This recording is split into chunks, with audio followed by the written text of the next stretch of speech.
موضوع الدرس في إثبات الوحدانية والألوهية والقدرة الكاملة لله تعالى سبحانه سورة الملك تفسير ابن كثير. الحمد لله رب العالمين والصلاة والسلام على أشرف الأنبياء وسيد المرسلين سيدنا محمد وعلى آله وأصحابه أجمعين. اللهم صل على سيدنا محمد وعلى آل سيدنا محمد كما صليت على إبراهيم وعلى آل إبراهيم في العالمين إنك حميد مجيد. أعوذ بالله من الشيطان الرجيم. بسم الله الرحمن الرحيم. تبارك الذي بيده الملك وهو على كل شيء قدير. الذي خلق الموت والحياة ليبلوكم أيكم أحسن عملا وهو العزيز الغفور.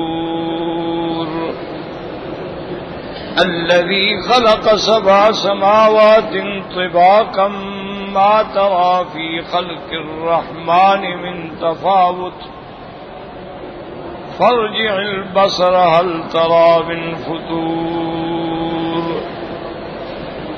ثم ارجع البصر كرتين ينقلب إليك البصر خاسئا وهو حسير. وَلَقَدْ زَيَّنَّا السَّمَاءَ الدُّنْيَا بِمَصَابِيحَ وَجَعَلْنَاهَا رُجُومًا لِلشَّيَاطِينِ وَأَعْتَدْنَا لَهُمْ عَذَابَ السَّعِيرِ. قال المؤلف والمفسر رحمه الله تعالى أدام النفع بعلومه وعلومكم في الدارين آمين إلى أن قال يمجد تعالى نفسه الكريمة ويخبر أنه بيده الملك أي هو المتصرف في جميع المخلوقات بما يشاء لا معقب لحكمه ولا يسأل عما يفعل لقهره وحكمته وعدله. ولہذا قال تعالی وهو على كل شيء قدیر. اب مفسر رحمت اللہ علیہ ان آیات کی تفسیر بیان فرماتے ہیں کہ تبارک الذی بیدہ الملک. اللہ پاک نے اپنی عظمت اپنی بڑائی کا ارشاد فرمایا اور یہ خبر دی کہ اسی کے ہاتھ میں ملک ہے. کیا معنی؟ یعنی وہی متصرف ہے تمام مخلوقات کے اندر، جو چاہتے ہیں جیسا چاہتے ہیں جب چاہتے ہیں کرتے ہیں. کوئی ان کو روکنے والا نہیں، کوئی ان سے پوچھنے والا نہیں. وہ سب سے پوچھ سکتے ہیں لیکن اس کی ذات سے کوئی چیز نہیں پوچھی جائے گی کیونکہ اسی کا غلبہ ہے، اسی کی حکمت ہے اور اسی کا امر ہے اور اسی کا حکم ہے. لا يسأل عما يفعل وهم يسألون. اور پوری کائنات میں جو تصرف ہے وہ اللہ تبارک و تعالیٰ کی ذات کا ہے. حتیٰ کہ علماء نے لکھا لا تتحرک ورقۃ الا باذن اللہ. کسی درخت کا کوئی پتا بھی نہیں ہلتا جب تک کہ اللہ تبارک و تعالیٰ کا علم اور حکم نہ ہو. کوئی ہوا نہیں چل سکتی، کوئی پتا نہیں ہل سکتا، کوئی چیز حرکت نہیں کر سکتی. اس لیے ایک حدیث مبارک میں آتا ہے کہ میرے آقا محبوب دو عالم سیدنا محمد مصطفیٰ صلی اللہ علیہ وسلم نے ایک دفعہ حضرت جبریل علیہ السلام سے فرمایا کہ جبرائیل کبھی کبھی تم آنے میں بہت دیر کر دیتے ہو. وانا اشتاق الیک. اور مجھے شوق ہوتا ہے کہ کب وحی لے کے آئے گا، مجھے انتظار ہوتی ہے. تو حضرت جبریل علیہ السلام نے عرض کیا وانا اشفق الیک یا رسول اللہ صلی اللہ علیہ وسلم. حضرت جبریل نے عرض کیا کہ یا رسول اللہ ہمیں تو آپ کی زیارت کا آپ سے زیادہ شوق ہوتا ہے، لیکن ہم تو حرکت بھی نہیں کر سکتے جب تک اللہ تبارک و تعالیٰ کا حکم نہ ہو. جب تک اللہ تبارک و تعالیٰ کا فرمان نہ ہو تو کوئی فرشتہ بھی اپنی جگہ سے ہل نہیں سکتا ہے. ہم تو سارے اس کے حکم کے پابند ہیں، لا یسبقونہ بالقول، ہم تو اس کے فرمان سے پہلے بھی کوئی بات نہیں کر سکتے ہیں، اور جو حکم دیں اس کی نافرمانی بھی نہیں کر سکتے ہیں۔ تو اس لیے فرمایا کہ المتصرف، تمام کائنات میں تصرف کرنے والا، تمام کائنات کے بنانے والا، تمام کائنات کے آباد کرنے والا، ہر چیز کو ایک حجیت اور شکل دینے والی اسی کی ذات۔ اس لیے فرمایا وَهُوَ عَلَى كُلِّ شَيْءٍ قَدِيرٌ، وہ ہر چیز پہ قادر ہے، وہ چاہے تو یہ جہان بنا دے، وہ چاہے تو جہان کو فنا کر دے، وہ چاہے تو رات لے آئے، وہ چاہے تو دن لے آئے، وہ چاہے تو سورج کی حرکت کو روک دیں، جو نظام جیسے چاہیں، جو چاہیں، جب چاہیں، وَهُوَ عَلَى كُلِّ شَيْءٍ قَدِيرٌ۔ ثم قال تعالى الذي خلق الموت والحياة واستدل بهذه الآية من قال إن الموت أمر وجودي لأنه مخلوق، ومعنى الآية أنه أوجد الخلائق من العدم ليبلوهم أن يختبرهم أيهم أحسن عملا۔ اللہ پاک نے فرمایا وہ ذات جس نے موت کو پیدا کیا اور حیات کو پیدا کیا۔ اب مفسر رحمۃ اللہ علیہ فرماتے ہیں اس آیت سے استدلال کیا علماء نے کہ موت جو ہے امر وجودی، اس کا بھی وجود ہے، وہ بھی شے ہے، اس لیے تو اللہ فرماتے ہیں کہ ہم نے پیدا کیا تو گویا وہ مخلوق ہے۔ اور معنی آیت کا یہ ہوگا کہ انہ اوجد الخلائق من العدم، کہ وہ ذات ہے کہ جس نے مخلوقات کو عدم سے نکالا، پیدا کیا ہے۔ کیوں؟ لیبلوہم یختبرہم ایہم احسن عملا، تاکہ ان کا امتحان ہو، ان کا اختبار ہو کہ ان میں کون بہتر عمل کرنے والا ہے۔ کما قال اللہ تبارک و تعالی فی مقام آخر کیف تکفرون باللہ وکنتم امواتا فاحیاکم، تم کیسے اللہ کا انکار کرتے ہو، اس کی قدرت کا، تم مردہ تھے، تم کو مردہ ہونے کے بعد زندہ کیا۔ فسمى الحال الاول وهو العدم موتا، وہ جو تمہاری پہلی حالت ہے اسی کو اللہ نے موت قرار دیا ہے۔ وسمى هذه النشأة، اور یہ جو دنیا میں آئے تو اس کو حیات قرار دیا ہے۔ ولہذا قال تبارک و تعالی ثم یمیتکم ثم یحییکم، ایک دفعہ پھر ہم تمہیں موت دیں گے اور ایک دفعہ پھر تمہیں ہم قبروں سے اٹھائیں گے، زندہ کریں گے۔ وقال ابن ابي حاتم حدثنا ابو زرعة قال حدثنا صفوان قال حدثنا الوليد قال حدثنا خليل عن قتادة في قوله تعالى الذي خلق الموت والحياة قال كان رسول الله صلى الله عليه وسلم يقول إن الله أذل بني آدم بالموت وجعل الدنيا دار حياة ثم دار موت وجعل الآخرة دار جزاء ثم دار بقاء۔ اس روایت مبارک میں آتا ہے کہ میرے آقا نے رحمت دو جہاں صلی اللہ علیہ وسلم نے فرمایا اللہ تبارک و تعالی نے بنی آدم کو موت کے ذریعے جو ہے عاجز کر دیا ہے، اور یہ دنیا جو ہے یہ دار حیات ہے، اس کے بعد پھر موت ہے، اور آخرت جو ہے وہ دار الجزا ہے، اس کے اندر جزا ہے اور بقا ہے کہ پھر وہ جہان ہمیشہ رہے گا، کبھی ختم نہیں ہوگا۔ فرواہ معمر قتادہ وقول تعالی یبلوکم ایکم احسن عملا خیر عملا، اللہ پاک فرماتے ہیں ہم دیکھیں گے کہ تم کیسا اچھا عمل کرتے ہو۔ کما قال محمد بن عجلان فلم یکن اکثر عملا، مانا اچھا عمل۔ ثم قال تعالی وهو العزیز الغفور، ای هو العزیز، وہ عزیز ہے، غالب ہے، العظیم المنی الجناب، جس کو کوئی چھو بھی نہیں سکتا، وهو ما ذلك غفور من تاب الیہ، لیکن اتنی قدرت، طاقت، جلال کے بعد بخشنے والے بھی ہیں جو ان کی طرف رجوع کرے۔ واناب بعد ما عصاه وخالف امرہ، اور گناہ ہو جانے کے بعد، نافرمانی ہونے کے بعد اللہ کی طرف اگر رجوع کرے تو اللہ گناہ معاف کر دیتے ہیں۔ وَإِنْ كَانَ تَعَالَى عَزِيزًا وَمَا ذَلِكَ يَغْفِرُ وَيَرْحَمُ وَيَصْفَحُ وَيَتَجَاوَزُ، اللہ غالب ہے لیکن مہربانی فرماتے ہیں، معافی دیتے ہیں، درگزر فرماتے ہیں، توبہ بھی قبول فرماتے ہیں۔ ثم قال تبارک و تعالی الذي خلق سبع سماوات طباقا، ای طبقت بعد طبقت وهل متواصلات، معنی انهن الویات بعضهن على بعض او متفاضلات بينهن خلا فيه قولان يسعهما الثاني كما دل على ذلك حديث الإسراء وغيره۔ اب بات ان آیت کی سمجھ لیں کہ یہاں جو ہے نا موت اور حیات،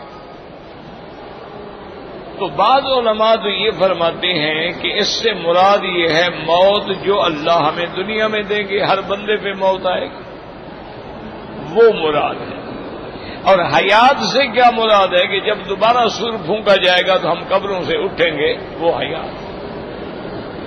ایک بات تو یہ یاد رکھیں کہ موت سے مراد یہ ہے جو دنیا میں اللہ ہمیں موت دیں گے، اور حیات سے کیا مراد ہے کہ آخرت میں ہمیں زندگی دے کے اٹھائیں گے۔ تو یہ خلق الموت والحیات ایک اور۔ دوسری بات یہ ہے وہ فرماتے ہیں کہ نہیں، یہ موت اور حیات جو ہے اس کا معنی یہ ہے کہ جب بندہ پیدا نہیں ہوا گویا موت تھی، یعنی عدم تھا، اس کا وجود ہی نہیں تھا، تو پھر اللہ نے اس کو حیات دی اور دنیا میں آیا۔ تو وہ موت پہلی حالت کا نام ہے، یعنی جب وہ نطفے میں تھا، جب وہ اپنے باپ کی صلب میں تھا، ماں کے سینے میں تھا، اور ابھی تو نطفہ نہیں ملا، قرار نہیں ہوا، تو گویا وہ نہ ہونا جو ہے وہ موت ہے۔ پھر اللہ نے تم کو زندگی دی، تو یہ حیات ہے۔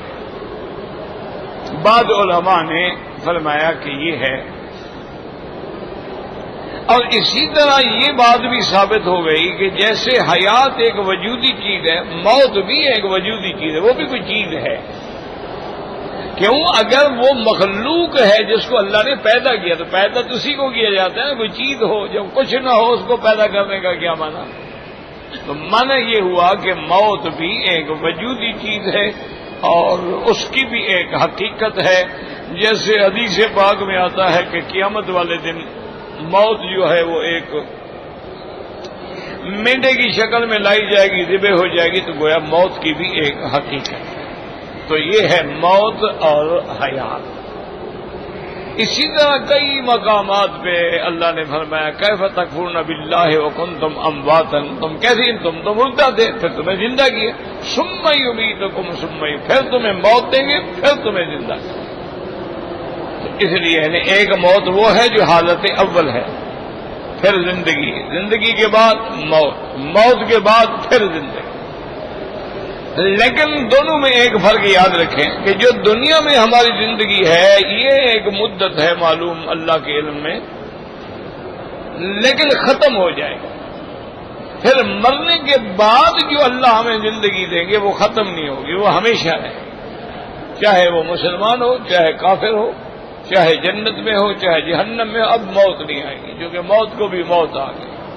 اب جنت والے ہمیشہ جنت میں رہیں گے اور جہنم والے ہمیشہ جہنم میں رہیں گے۔ اب اللہ نے فرمایا کہ یہ ہم نے نظام کیوں بنایا، یہ موت، حیات، زندگی، آل اولاد، اہل عیال، یہ سارا عالم کیوں سجایا؟ تاکہ ہم اپنے بندوں کا اختبار کریں، امتحان کریں۔ یہ دنیا دارالامتحان ہے۔ ایکم احسن عملا، کہ تم میں سے کون ہے جو بہتر عمل کرتا ہے۔ یاد رکھیں کہ بہتر عمل کا معنی یہ ہوتا ہے کہ عمل خالص بھی ہو اور ثواب بھی ہو۔ ہر عمل میں جب دو شرطیں ہوں گی تو اللہ قبول فرمائیں گے، اگر ایک شرط بھی نہیں ہوگی تو اللہ قبول نہیں فرمائیں گے۔ پہلی شرط یہ ہے عمل خالص ہو، اللہ کے لیے۔ آپ طواف کر رہے ہیں اللہ کے لیے، آپ عمرہ کر رہے ہیں اللہ کے لیے، آپ یہ کہتے ہیں کہ ثواب فلاں کو عطا فرما، لیکن ہے تو اللہ کے لیے۔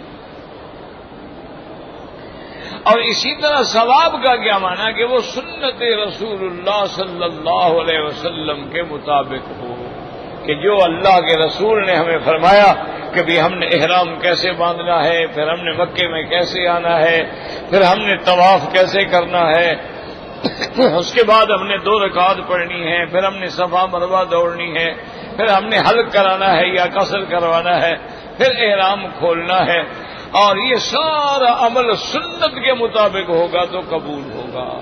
جہاں سنت کے خلاف ہوگا وہاں عمل قبول نہیں ہوگا۔ اب اللہ کے نبی نے فرمایا کہ کعبۃ اللہ کے طواف کے 7 چکر ہیں، اب اگر کوئی 8 کرے یا 14 کرے تو ناجائز، خلاف سنت ہے، قبول نہیں ہوگا۔ حضور پاک نے فرمایا کہ طواف حجر اسود سے شروع ہوگا، اگر کوئی رکن یمانی سے شروع کرے تو قبول نہیں ہوگا۔ حضور پاک نے فرمایا کہ صفا مروہ جو ہے صفا سے شروع ہوگی، مروہ پہ ختم ہوگی، کوئی مروہ سے شروع کرے تو قبول نہیں ہوگا۔ حضور پاک صلی اللہ علیہ وسلم نے فرمایا کہ رمل جو ہے وہ پہلے 3 چکروں میں ہوگا، اور عورت کے لیے عمل نہیں ہوگا. تو ہر وہ عمل جو خالص اللہ کے لیے ہو اور موافق ہو سنت رسول اللہ کے صلی اللہ علیہ وسلم، وہ عمل قبول ہوگا. اس لیے جھگڑوں میں نہ پڑا کریں. آج کل تو ویسے بھی حالات ایسے ہیں کہ ہر جگہ پر اختلافات ہیں، ہر جگہ پہ لڑائیاں ہیں، جھگڑے ہیں، کفر کے فتوے ہیں، اور ایک دوسرے کو کافر اور گمراہ بنایا جاتا ہے. اس جھگڑے میں آپ بالکل نہ پڑے. 2 لفظی بات یاد رکھیں، انشاءاللہ کبھی گمراہی نہیں ہوگی. مثال کے طور پر بھی ہمارے ہاں اذان سے پہلے صلاۃ و سلام پڑھے جاتے ہیں، اذان کے بعد بھی صلاۃ و سلام پڑھے جاتے ہیں، اور بعض جگہوں پہ اذان سے پہلے جو ہے درود تاج پڑھا جاتا ہے یا اور چیزیں پڑھی جاتی ہیں. اس میں لڑائی کی کوئی ضرورت نہیں ہے، لڑائی جاہل کرتا ہے. 2 لفظی بات ہے بھی، کیا حضور کی زندگی میں اذان ہوتی تھی یا نہیں ہوتی تھی؟ سرکار دو جہاں کے زمانے میں نماز شروع ہو گئی، اذان شروع ہو گئی، اور حضور مکے میں ہے اذان ہے، مدینے میں ہے اذان ہے، سفر میں ہے اذان ہے، بدر میں ہے اذان ہے، تبوک میں ہے اذان ہے. یعنی جس جگہ حضور گئے ہیں سفر حضر اذان ہے، تکبیر ہے، نماز ہے. تو ایک موٹی سی بات ہے بھی، کیا حضور کے مؤذن اذان سے پہلے صلاۃ و سلام پڑھتے تھے؟ اگر پڑھتے تھے جھگڑا ہی کوئی نہیں، کوئی لڑائی نہیں، کوئی اختلاف نہیں، کوئی سر پھٹول نہیں. بھئی کسی ایک حدیث میں دکھا دو کہ حضرت بلال پہلے صلاۃ و سلام پڑھتے تھے، بعد میں اذان کہتے تھے. حضرت عبداللہ ابن مکتوم حضور کے مؤذن ہیں، وہ پہلے صلاۃ و سلام پڑھتے تھے، بعد میں اذان کہتے تھے. اسی طرح حضور صلی اللہ علیہ وسلم کے مؤذن مکہ جو ہیں وہ ابھی محظورہ ہیں. بھئی وہ تو حضور کی زندگی میں، چلو ساری زندگی نہیں، ایک دفعہ ہی کسی نے پڑھا ہو. تو اگر نہیں پڑھا جاتا تو معلوم ہوا کہ وہ دین نہیں ہے. اگر دین ہوتا تو سب سے پہلے محمد مصطفیٰ کی مہر لگتی. اب یہ بہانے بنائیں جی اچھا کام ہے جی، اگر اچھا کام کیا جائے، اور جی صلاۃ سلام پڑھنے کا تو اللہ نے بھی حکم دیا. تو اللہ نے جو حکم دیا، جہاں حکم دیا وہیں پڑھو گے، یا تم اب رکوع میں جاؤ نماز میں اور درود پڑھنا شروع کر دو، اللہم صلی علی سیدنا محمد، تو نماز ہو جائے گی. تو کہا اللہ نے جو حکم دیا ہے میں پڑھ رہا ہوں. جہاں حکم ہے وہاں پڑھنا ہوگا، جہاں حکم نہیں ہے وہاں نہیں پڑھنا ہوگا. ایک موٹی سی بات یاد رکھیں، کوئی لڑائی جھگڑے کی ضرورت ہی نہیں. اچھا، ہماری بات مسجدوں میں اب رواج ہو گیا کہ جمعہ کے دن کھڑے ہوتے ہیں، صلاۃ و سلام پڑھتے ہیں. کوئی لڑائی نہ کریں، جھگڑے نہ کریں، فتوے نہ لگائیں. مولوی صاحب کو علیحدہ بٹھا کے کہ حضرت مہربانی فرما کے کسی حدیث میں ہمیں دکھا دیں کہ حضور کے زمانے میں مسجد نبوی میں یا مکہ مکرمہ میں، مسجد قباء میں، قبلتین میں، کسی مسجد میں جمعہ کے بعد صلاۃ و سلام پڑھے جاتے تھے. اگر پڑھے جاتے تھے جھگڑا ختم، کوئی لڑائی نہیں. اچھا بھی حضور کے زمانے میں نہیں تو سیدنا ابو بکر کے زمانے میں، سیدنا عمر، سیدنا عثمان، سیدنا علی، سیدنا حسن،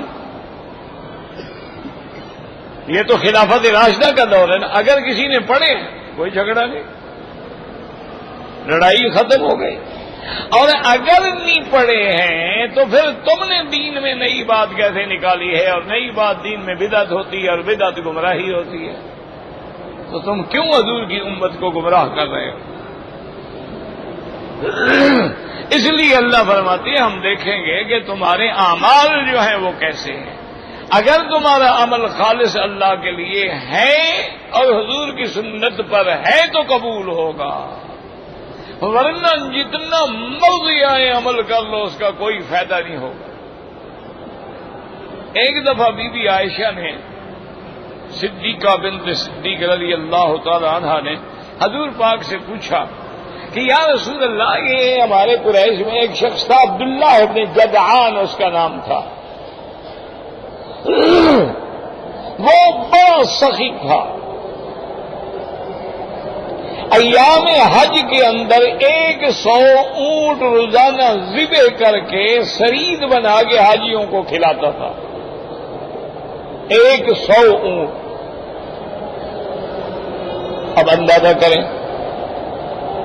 اور اس نے 1000 غلام خرید کر کے آزاد کیے، ابھی یہ بیچارے غلام نہ رہے، آزادی استعمال کریں۔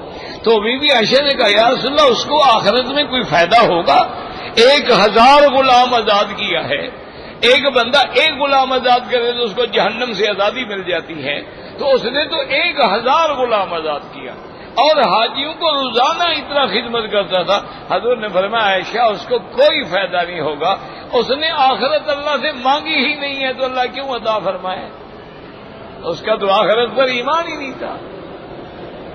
جیسے آج کل دنیا میں کتنی این جی اوز ہیں، زلزلے والوں کی مدد کرتے ہیں اور سیلاب والوں کی مدد کرتے ہیں، ہسپتالیں رکھ، ان کو اللہ دنیا میں بدلہ دے دیں گے، جب آخرت پر ایمان ہی نہیں ہے تو کیوں دیں گے؟ جو چیز آپ نے خدا سے مانگی نہیں آپ کو زبردستی دے گا، وہ ما لہ فی الآخرۃ من خلاق، اس کا آخرت کے اندر کوئی حصہ نہیں ہے۔ اور مومن کے لیے دونوں چیزیں ہیں، ربنا آتنا فی الدنیا حسنۃ وفی الآخرۃ حسنۃ۔ مومن دنیا بھی مانگتا ہے اور آخرت بھی مانگتا ہے، کافر دنیا مانگتا ہے آخرت پر یقین ہی تو مانگے کیوں؟ اس کا تو آخرت پر ایمان ہی نہیں ہے، اس کا تو یقین ہی نہیں، جب یقین نہ ہو تو اس کے لیے مانگے گا کیوں؟ جب نہیں مانگے گا تو اللہ کو کیا ضرورت ہے؟ اور پھر کافر کا عمل جو ہے وہ خالص نہیں ہوتا، اس میں شرک ہوتا ہے، کافر کا عمل جو ہے وہ ثواب نہیں ہوتا، وہ حضور کی سنت کے مطابق نہیں ہوتا ہے۔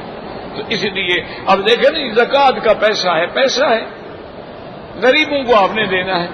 اچھا وہ کہیں گے جی یار غریبوں کو دینا ہے، ٹھیک ہے ہم ہسپتال بنا دیتے ہیں، ہسپتال میں بھی تو غریبوں کا علاج ہوگا، لیکن اسلام کہتا ہے جائز نہیں یہ ہے کہ اللہ نے حکم نہیں دیا ہے کہ ہسپتال بناؤ، مسجد بناؤ، مدرسہ بناؤ، وہاں زکوٰۃ کا پیسہ لگ ہی نہیں سکتا ہے، اس کے لیے تبلیغ ہونا شرط ہے اور فقیر ہونا شرط ہے کہ غریب کو دو، مسکین کو دو۔ اور دیکھو نا اگر غور کرو تو حکمت ہے، مسجد نہ ہو تو گزارا ہو جائے گا نا، اگر مسجد نہ ہو کسی جگہ مٹی پہ کھڑے ہو کے نماز پڑھ لو کیا فرق پڑ جائے گا؟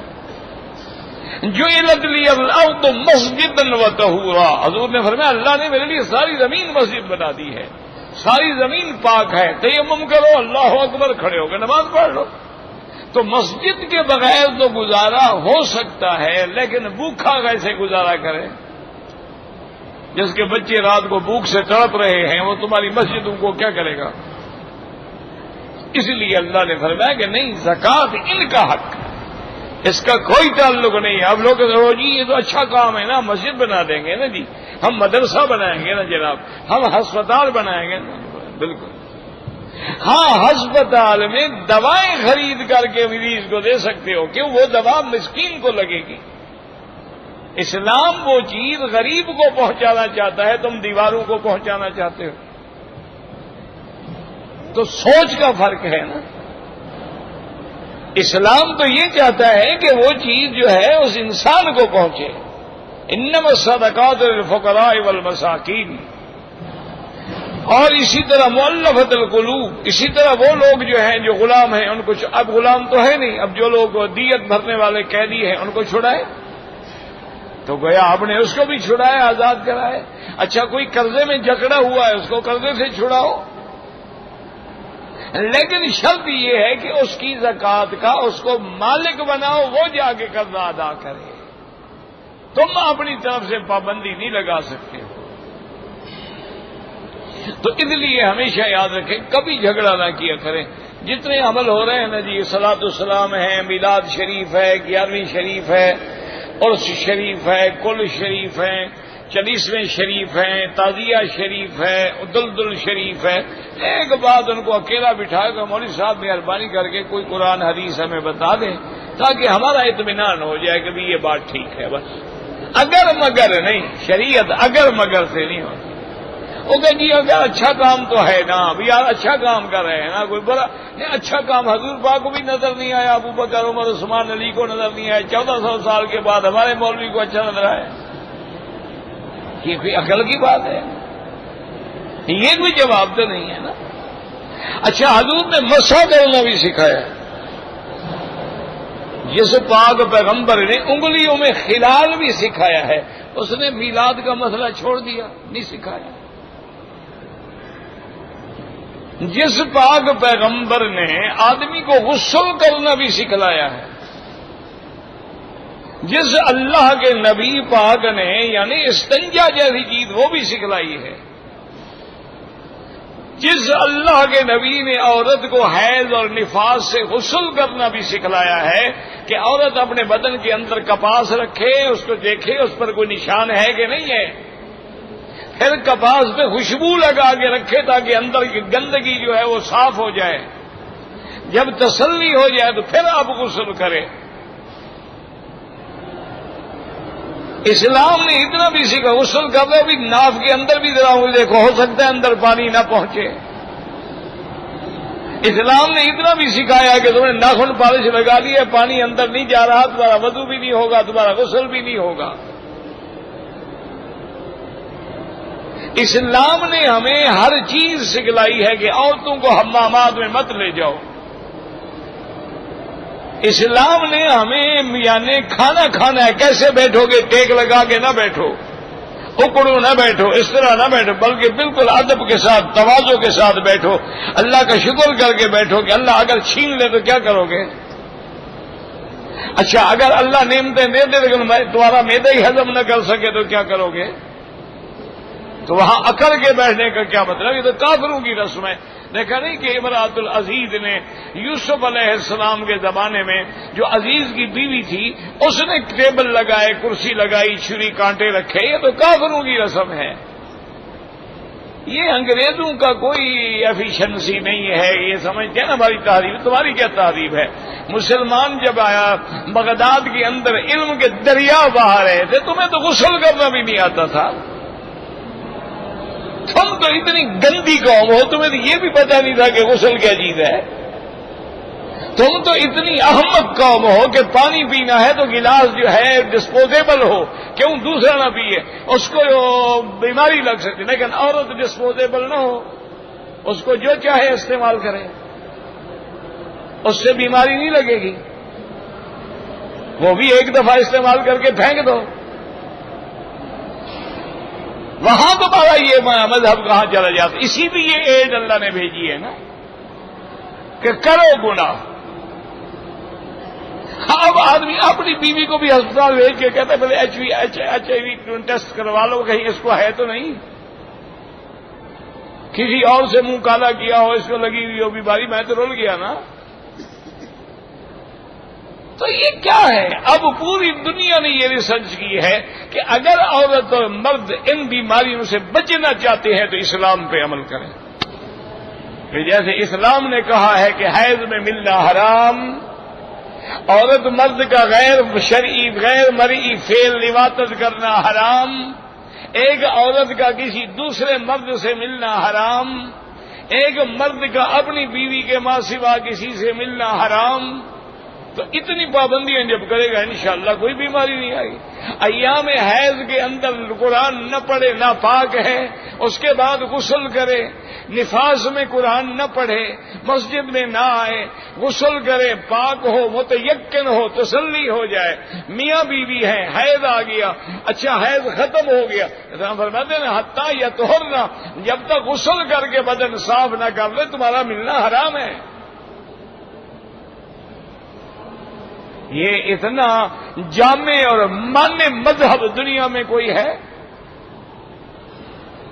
انا للہ و انا الیہ راجعون۔ بس دعا کریں، اس لیے اللہ فرماتے ہیں کہ ہم نے یہ دنیا کیوں بنائی ہے؟ تاکہ ہم دیکھیں لیبلوکم ایکم احسن عملا، اللہ امتحان لینا چاہتے ہیں کہ تم میں بہتر عمل کرنے والا کون ہے.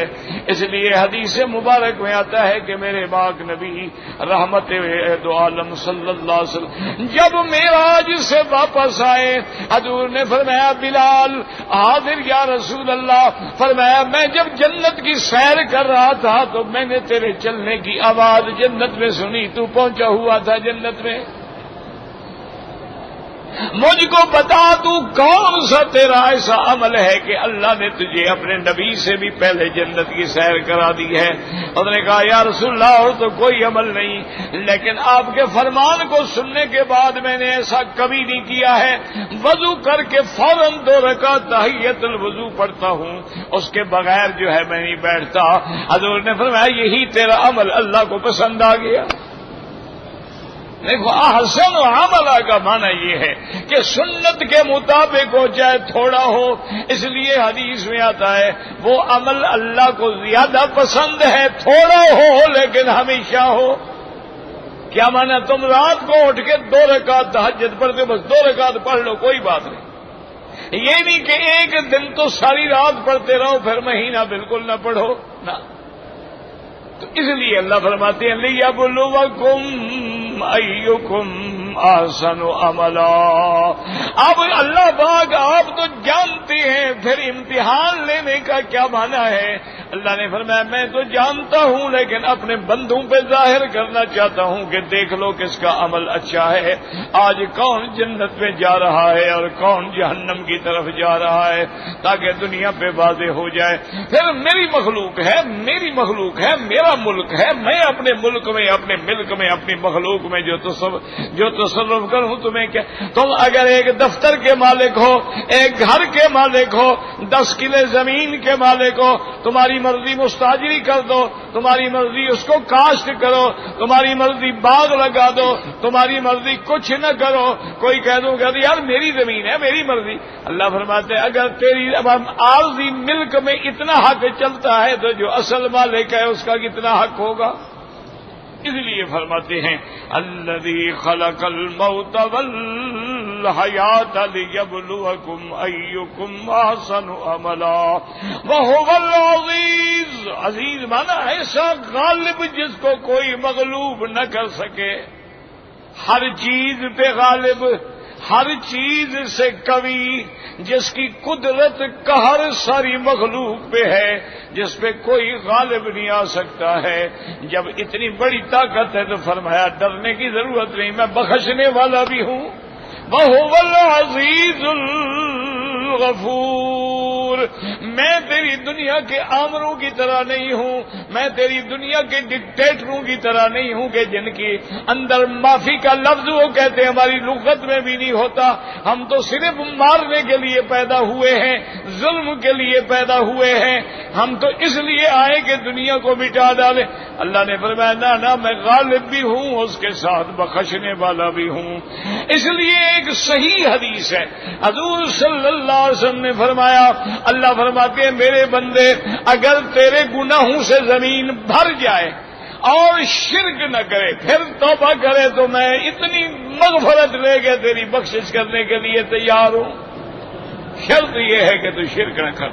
یبلوکم ایکم احسن عملا. اس کے بعد فرماتے الذی خلق 7 سماوات طباقا. جس نے 7 آسمان بنائے ہیں. یاد رکھو کہ آسمان 7 ہیں جن کا ذکر قرآن پاک میں ہے، اور وہ طباقن مانا ایک دوسرے پہ طبقن، یا تو کیا ملے ہوئے ہیں یا درمیان میں فاصلہ ہے. دوسری جگہ قرآن نے خود بتا دیا اولم یر الذین کفروا ان السماوات والارض کانتا رتقا ففتقناہما. ہم نے ان کو جدا کیا، زمین جدا ہو گئی، آسمان جدا ہو گئے، اور طبقاً ایک کے اوپر دوسرا پھر تیسرا، اور درمیان میں 500 سال کا فاصلہ ہے. اتنا بڑا فاصلہ ہے. اور اس کے بعد یہ زمین کے اوپر اللہ نے جو آسمان بنا ایسے ہیں جیسے کبا ہو. زمین گویا کہ گول ہے, کروی ہے, اور آسمان بالکل ایک دوسرے کے اوپر ہے. اور پھر 7 آسمانوں سے بڑی 7 زمینوں سے بڑی کرسی ہے. پھر 7 کرسیوں سے بھی بڑا اللہ کا عرش ہے, وہ اللہ ہے. اس لیے فرماتے ہیں الذی خلق 7 سماوات طباقا. اب جدید تحقیق تو یہ بھی کہہ رہی ہے, ابھی تو مولوی صاحبان نہیں مانتے لیکن آہستہ آہستہ شاید مان لیں گے. تو پہلے تو کوئی ہوائی جہاز بھی نہیں مانتا تھا نا, اب مان لیتے ہیں. پہلے تو کوئی ریڈیو بھی نہیں مانتا تھا, یار کیا یہ شیطان ہے, کیا بول رہا ہے, لکڑی اس کے اندر کوئی شیطان ہے. اب پتہ لگ گیا جناب اس میں شیطان نہیں ہے. تو اب یہ تحقیق یہ بھی آ رہی ہے کہ جہاں آسمان اور زمین ہوگا وہاں سورج اور چاند بھی ہوگا. اس لیے کتنے آسمان ہیں اور پھر کتنے سورج ہوں گے اور کتنے چاند ہوں گے. اسی لیے اب جدید علم جو ہے اسی طرف بڑھ رہا ہے کہ کیا اور بھی کوئی کرے ایسے ہیں. ہمارے سامنے تو بس یہی زمین ہے نا جی, اور کتنے کرات ہیں جو ابھی تک ہمارے سامنے ہی نہیں آئے ہیں. ابھی تک ہمارا علم بھی وہاں نہیں پہنچا ہے. لیکن بہرحال جو چیز قرآن پاک میں ہے ہمارا اس پہ ایمان ہے. لیکن اگر جدید تحقیق میں اور معلومات ہوتے ہیں تو قرآن ان کو منع نہیں کرتا. قرآن کا منشا یہ ہے کہ اللہ کے رسول کا جو حکم ہو اس کی خلاف ورزی نہ کرو. اگر اس کو سمجھانے کے لیے کوئی چیزیں اور روشن ہو گئی ہے تو اچھی بات ہے. اب دیکھیں نا حضور 7 آسمانوں پہ گئے. اب ایک آسمان کا فاصلہ ہے 500 سال, تو 7 میں کتنا ہو گیا 3500 سال. تو 3500 سال کا فاصلہ حضور پاک نے کیسے ایک رات کے کچھ حصے میں گزار لیا کہ رات بھی ختم نہیں ہوئی اور معراج کر کے حضور واپس آ گئے.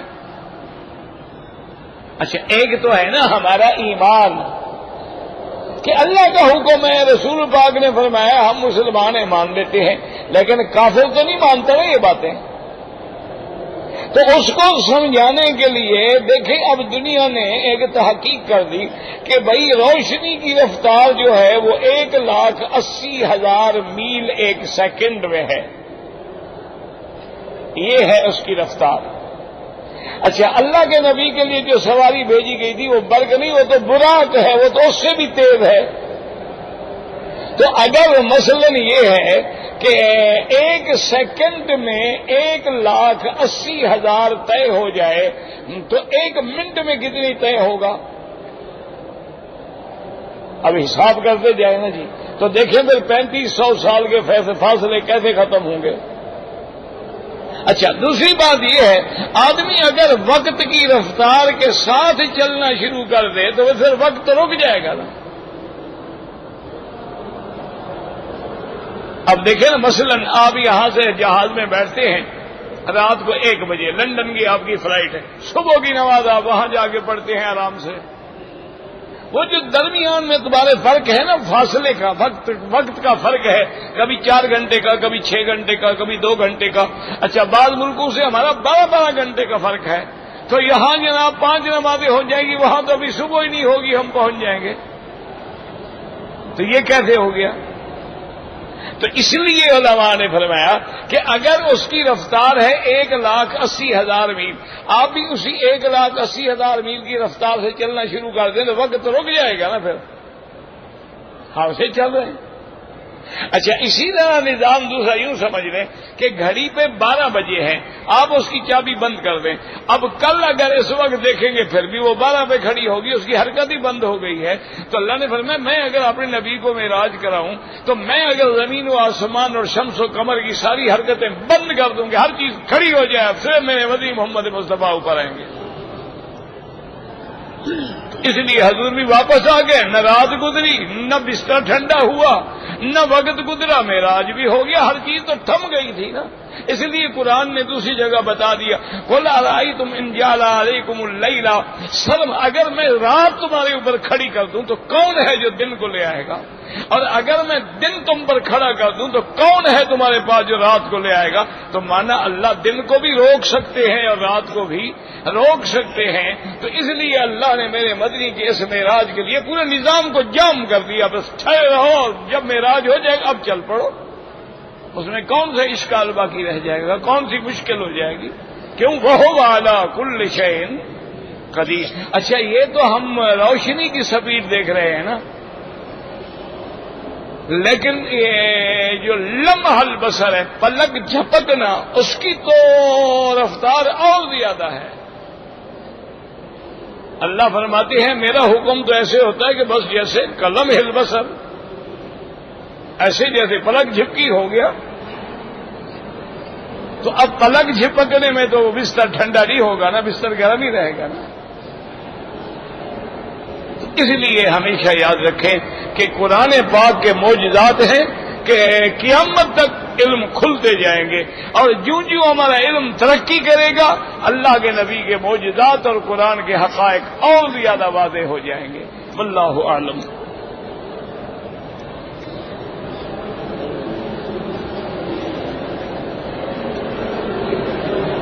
کہتے جی کہ مومن کی فراست سے ڈرو. ہاں بالکل حدیث ہے، اتقوا فراست المومن. اللہ اس کو اپنے اس کے سینے کے اندر جو بصیرت ہے اس کو روشن کر دیتے ہیں. اگر ہم روضہ رسول اللہ پہ صلی اللہ علیہ وسلم پہ کھڑے ہو کر صلاۃ و سلام عرض کرتے ہیں، بالکل حدیث ہے کہ حضور پاک سنتے ہیں، جو دور سے پڑھا جائے وہ فرشتے پہنچاتے ہیں.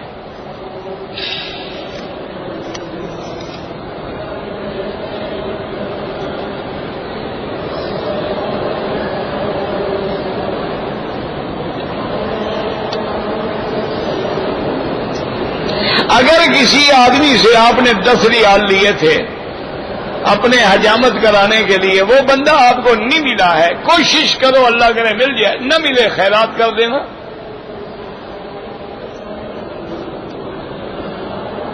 طواف کے دوران میں حتیم میں آپ نفل نہیں پڑھ سکتے، قطعاً پہلے طواف پورا کرو.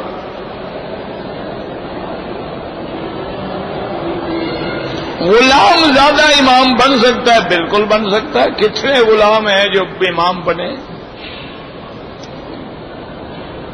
عورت نماز جنازہ پڑھ سکتی ہے، اگر مر جائے تو اس کا جنازہ آپ پڑھ سکتے ہیں، تو وہ ہمارا کیوں نہیں پڑھ سکتی جناب؟ ہم نے کوئی جرم کیا ہے؟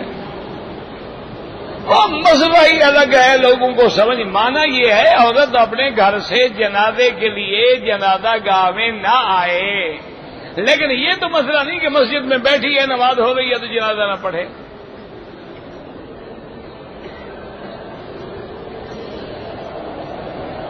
جو غار حرا میں 2 نفل پڑھے کوئی حکم نہیں. اگر غار حرا میں 2 رکعت پڑھنے کا حکم ہوتا تو سب سے پہلے صحابہ جا کے نہ پڑھتے.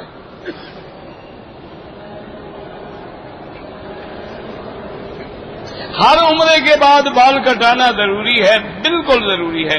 افضل ہے کہ اس طرح پھروائیں. دوسرا عمرہ کریں بال نہ بھی ہوں تب بھی اس طرح پھروائیں. اور آپ کو بالوں کا اتنا شوق ہے تو عمرہ نہ کریں، آپ کے لیے کوئی صفا مروہ اداس تو نہیں ہے. آپ نہ کریں، کرنا ہے تو پھر سنت کے مطابق کریں، ورنہ کوئی آپ کو خط لکھا حجر اسود نے کہ ضرور تشریف لے آئیں. کرنا ہے تو پھر سنت پہ عمل کرو. پھر بالوں کا کیا مطلب؟ بال پھر آ جائیں گے. چھٹیوں سے آنے کے بعد جب بھی اپنے ملک میں جاؤ، واپس آؤ گے میقات ہے، احرام باندھ کے آؤ گے.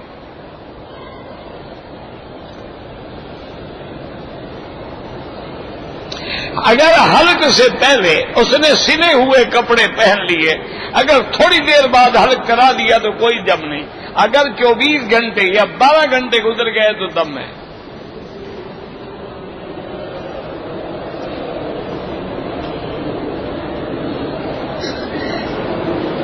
میں مدینہ منورہ سے رابق کے رستے سے آیا، میں نے احرام جوفہ سے باندھا. بالکل ٹھیک ہے، جوفہ بھی میقات ہے. حجر اسود کے استلام کا معنی ہے بوسہ دینا. بوسہ نہ ملے تو دایاں ہاتھ رکھو، ہاتھ کو چوم لو. وہ بھی نہ ہو تو بس اشارہ کرو. طواف کی نیت یہ اللہ طواف کرتا ہوں، بطور کیا نیت ہوتی ہے؟ اس کے لیے کوئی پہلے اگر بتی جلانی پڑتی ہے، کوئی عود دکھانا پڑتا ہے، جا رہے ہیں آپ طواف کے لیے، اللہ بسم اللہ اللہ اکبر بس۔ عمرے کے لیے 2 رکعت پڑھیں احرام سے پہلے، اچھی بات ہے، سنت ہے، افضل ہے، نہ پڑھیں کوئی بات نہیں۔ اگر ایک آدمی کی بیوی کے حیض سے دن گزر گئے، حیض ختم ہو گیا، لیکن اس نے غسل نہیں کیا، پھر میاں بیوی ملے ہیں تو بالکل گناہگار ہیں، کیونکہ قرآن ہے کہ یسألونک عن المحیض قل هو اذن، اللہ نے فرمایا یہ پلیتی ہے، تکلیف دہ چیز ہے، فلا تقربوہن، اور تم کے قریب نہ جانا، حتی یطہرن، جب تک کہ وہ پاکیزہ حالت میں نہ آ جائیں۔ بہرحال تم نے گناہ کیا، توبہ کرو اور 2-4 ریال خیرات بھی کرو، آئندہ احتیاط کرو۔ نفلی طواف ہو یا فرضی ہو، 7 چکروں کا ایک طواف ہوتا ہے۔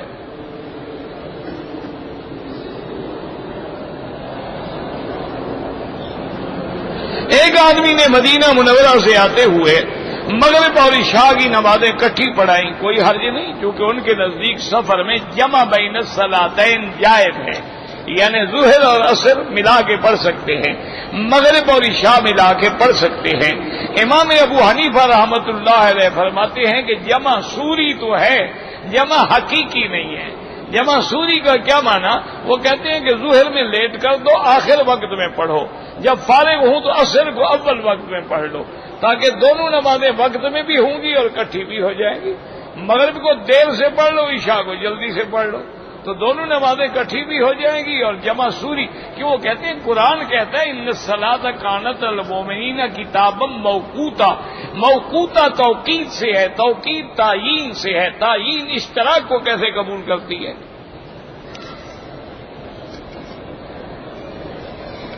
این جی او میں جو فنڈ ہوتے ہیں مجھے تو نہیں پتا، بہرحال این جی او بھی کئی قسم کی ہیں، کوئی بہت اچھی دین والے بھی ہیں، اسلام والے بھی ہیں، ایمان والے بھی ہیں، کوئی ساری تو کافروں کی نہیں ہوتی ہیں، اور جو کافروں کی ہیں وہ بھی غریبوں کی مدد کر رہے ہیں تو ٹھیک بات ہے، لیکن بعض مشنریوں کی ہوتی ہیں، بعض یہودیوں کی ہوتی ہے، اس انداز میں وہ اپنے اندر اثرات چھوڑتے ہیں، ان سے بچنا چاہیے۔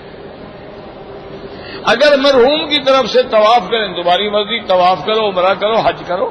ربنا تقبل منا انك انت السميع العليم وتب علينا انك انت التواب الرحيم اللهم فرج هم المهمومين نفس كرب المكروبين واقض الدين عن المدينين واشفنا واشف مرضانا ومرضى المسلمين۔ یا اللہ عالم اسلام کی عزت کا فیصلہ فرما، یا اللہ کفر کی ذلت کا فیصلہ فرما، یا اللہ مسلمان جس ملک میں ہیں، عرب میں ہیں، عجم میں ہیں، ان کی جان مال آبرو عزت کی حفاظت فرما۔ ربنا آتنا فی الدنیا حسنۃ وفی الآخرۃ حسنۃ وقنا عذاب النار۔ سبحان ربک رب العزۃ عما یصفون وسلام علی المرسلین والحمد للہ رب العالمین۔